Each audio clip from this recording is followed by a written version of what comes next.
तो पढ़ते हैं किरचॉफ लॉ। किरचॉफ के दो नियम हैं। पहला नियम क्या है? फर्स्ट लॉ क्या कहलाता है हमारा?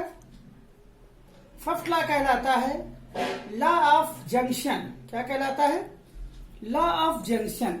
लॉ ऑफ जंक्शन में किसका जंक्शन? करंट का। ये कंजर्वेशन ऑफ चार्ज पर डिपेंड करता है। तो ये क्या कहलाता है कि जैसे सपोज कर लेते हैं कि ये जंक्शन कोई पॉइंट है। जंक्शन का मतलब क्या होता है कि एक तरफ से आना फिर जाना। तो उसी में क्या होता है, जो करंट आती है, ये हमारा चौराहा हो गया, इससे कहीं ना कहीं ये दूर जाती हैं। तो ये क्या होता है, इनका अलजेब्रिक सम क्या होता है? जीरो के इक्वल होता है। यानी sigma I equal to zero. क्या हो गया? Sigma I equal to zero. यानी सपोज कर लिया ये करंट हमारी I1 है, ये I2 है, ये I3 है, ये I4 है, ये I5 है। तो जो जंक्शन की तरफ जाएंगे उनको प्लस से डिनोट करते हैं, और जो जंक्शन से दूर जा रही है वो माइनस हो गया। जो चीज हम पैसा खर्चा करते जाएंगे वो माइनस होता जाएगा, जो मिलता जाएगा वो प्लस होता जाएगा। तो वही चीज हमारा जो है ये कहलाता है हमारा फर्स्ट लॉ कहलाता है। और फर्स्ट लॉ हमारा क्या कहलाता है? Kirchhoff current law. यानी यहाँ पे करंट को हम लोग डिफाइन कर रहे हैं या जंक्शन लॉ, यानी एक जंक्शन पे जाके वो मिल रही है। यानी कहने का मतलब ये हो गया जैसे I1 plus I2 plus I3 ये जा रही मिल रही है, ये जंक्शन की तरफ किसी पॉइंट की तरफ आ रही है, बाकी जा रही हैं। तो minus I4 minus I5 equal to zero. हमारा क्या हो गया यहाँ पे? I1 plus I2 plus I3 equal to I4 plus I5। कहने का मतलब यह होता है किसी पॉइंट पर आने वाली करंट का सम इक्वल टू जाने वाली करंट का सम, दोनों आपस में क्या होते हैं? इक्वल होते हैं। ये जो है कंजर्वेशन ऑफ चार्ज पे डिपेंड होता है, क्योंकि जितना चार्ज जाएगा ही उतना ही चार्ज हमें किसी पॉइंट पे मिलेगा। तो यहाँ पे हम लोग अब सेकेंड लॉ की बात करते हैं। हमारा जो सेकेंड लॉ को समझने के लिए हम ये मेश लॉ है, लूप लॉ है, वोल्टेज केवीएल कहलाता है, किरचॉफ वोल्टेज लॉ। वो किरचॉफ करंट लॉ था, ये किरचॉफ वोल्टेज लॉ है। इसको समझने के लिए हम लोग क्या करते हैं? डायग्राम के थ्रू इसको समझने की कोशिश करते हैं। ये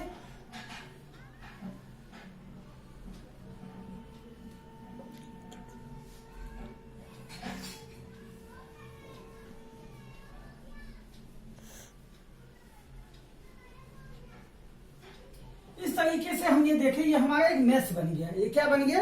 ये एक मेश हो गया है, जिसमें ये मान लिया कि हमारा वोल्टेज E1 हो गया, ये वोल्टेज E2 हो गया, ये माइनस होता है, ये प्लस होता है। अब यहां से हमारी रेजिस्टेंस सपोज कर लिया, ये R1 हो गया, ये R2 हो गया और ये R3 हो गया। ये तीन रेजिस्टेंस इसमें जुड़े हुए हैं।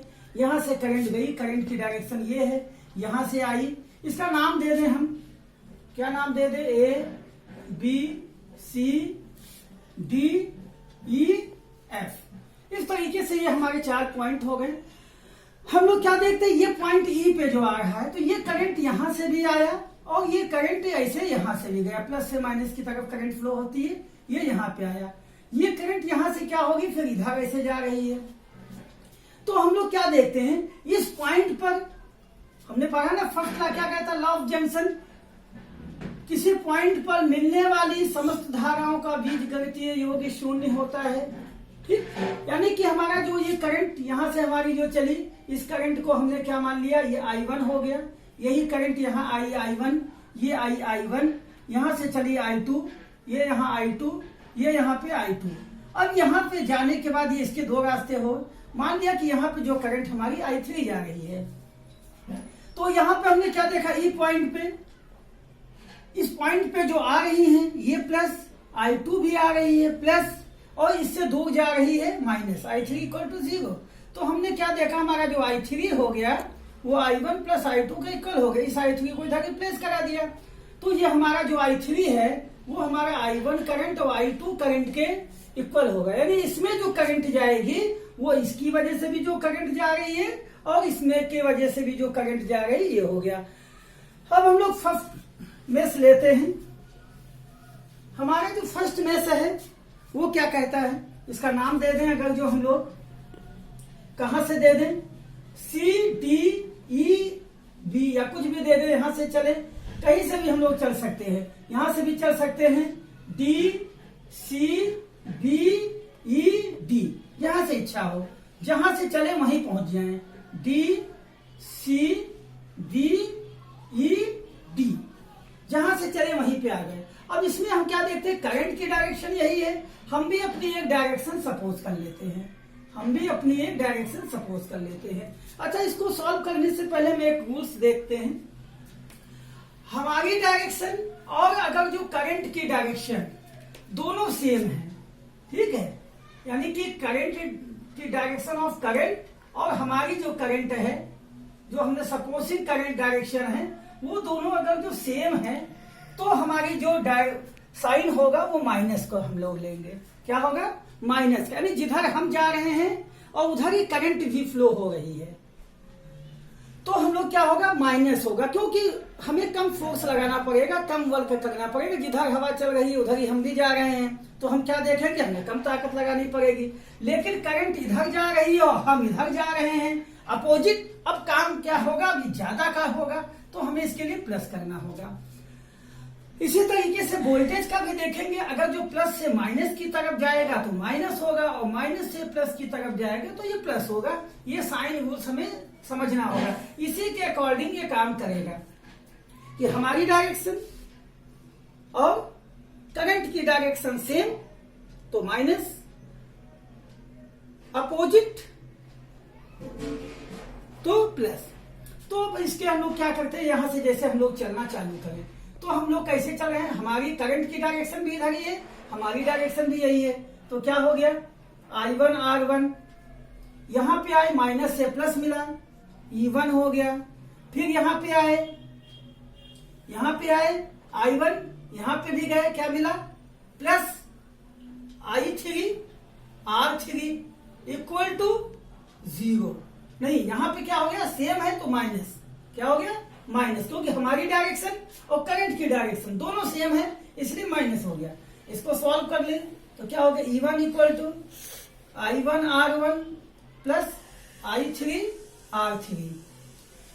अब हम लोग चाहें तो R3 की वैल्यू पुट कर I3 की वैल्यू पुट कर सकते हैं, तो क्या हो गया, E1 equal to I1 R1 plus I3 की वैल्यू क्या है, I1 प्लस I2 R3।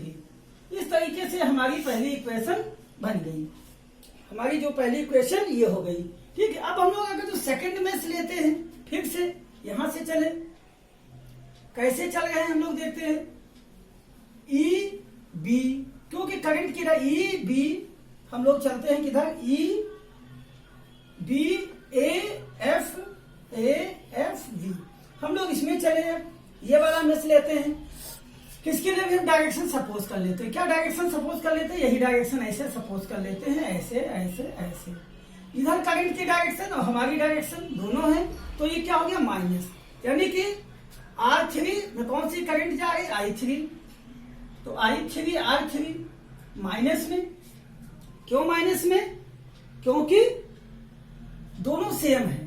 फिर इधर आ गए हम लोग, इधर आ गए, यहां से चल रहे हैं, ऐसे चल रहे हैं, ये माइनस से प्लस, यानी हमारा प्लस हो गया, E2 हो गया, ठीक है। यहां पे भी क्या देख रहे हैं कि I2 है और R2 है, तो ये भी माइनस में, क्योंकि दोनों सेम है, हमारी डायरेक्शन और करंट की डायरेक्शन दोनों सेम है, तो minus I2 R2 equal to 0।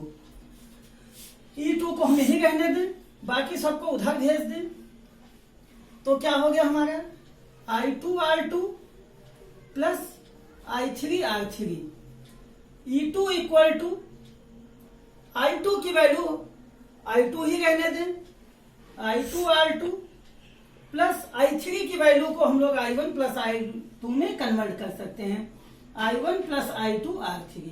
इस तरीके से ये दो मेष से दो इक्वेशन बन गई, इनको हम लोग सॉल्व कर लेंगे तो करंट की वैल्यू फाइंड आउट हो सकती है। न्यूमेरिकल के लिए हमें विशेष ध्यान रखना होगा इस डायरेक्शन को, अगर जो डायरेक्शन सेम है, हमारी डायरेक्शन करंट की डायरेक्शन, तो माइनस होगा, और अगर जो अपोजिट है तो प्लस होगा, माइनस से प्लस की तरफ जाएंगे तो प्लस होगा, और प्लस से माइनस की तरफ जाएंगे इस डायरेक्शन में तो माइनस होगा। Thank you.